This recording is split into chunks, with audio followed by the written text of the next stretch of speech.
what you're looking for. It's me, the old me. It's a style. Assalamualaikum warahmatullahi wabarakatuh. Perkenalkan, kami dari kelompok 2. Nama saya Reni Ramadhani. Saya Widya Lestari. Saya Ruwaida. Saya Ryan Aristiadi. Saya Octavia Rani. Saya Selat Mulia Indah. Di sini kami akan menampilkan hasil kerja kelompok kami mengenai proses transaksi ekspor dan impor. Selamat menyaksikan. Transaksi ekspor dan impor. Pertama, tahap promosi.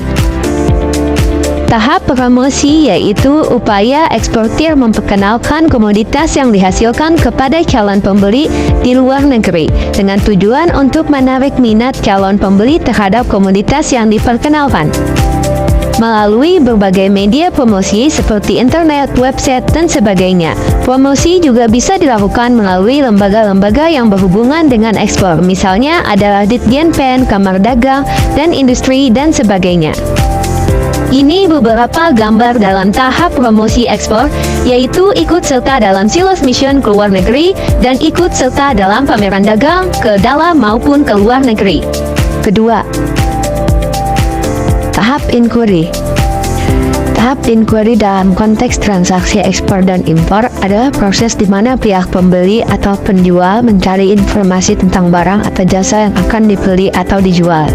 Sebagai contoh, importir akan mengirimkan surat permintaan kepada eksportir untuk suatu komoditas. Surat tersebut biasanya berisi tentang harga, waktu pengiriman, dan deskripsi barang. Ini contoh surat permintaan harga. Ketiga, tahap overseas. Overseas ini merupakan respon kepada inquiry yang diterima oleh eksportir dari importir yang biasanya berisi deskripsi barang, mutu, harga, dan waktu pengiriman.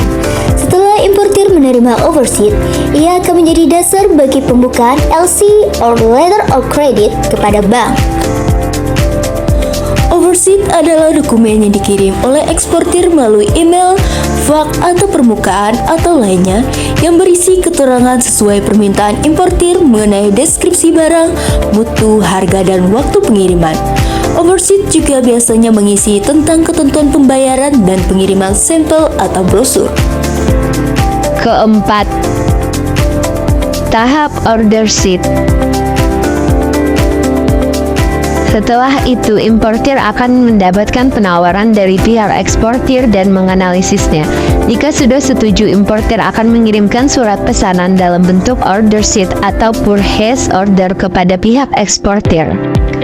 Order sheet adalah suatu formulir atau lembar daftar pesanan pembeli kepada penjual. Tujuan dari penggunaan order sheet adalah mendata daftar pesanan pembeli dan sebagai catatan untuk proses pengiriman dan pendataan siklus alur produk. Kelima, kontrak dagang.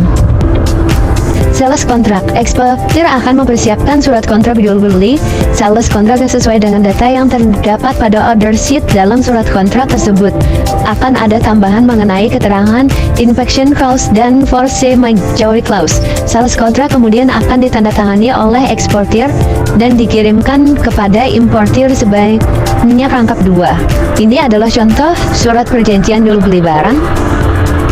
Sale confirmation. Setelah surat kontrak sudah sampai di pihak importir, kemudian dia akan mempelajarinya. Jika sudah setuju, maka sale kontrak tersebut akan ditandatangani oleh importir. Kemudian surat tersebut akan dikirimkan lagi kepada eksportir sebagai sale confirmation.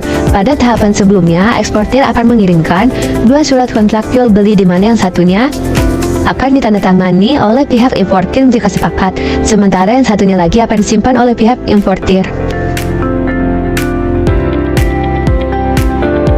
Ini contoh surat sales confirmation. Ini merupakan salah satu produk yang dapat diekspor, yaitu deodoran spray tawas by Restorers.id.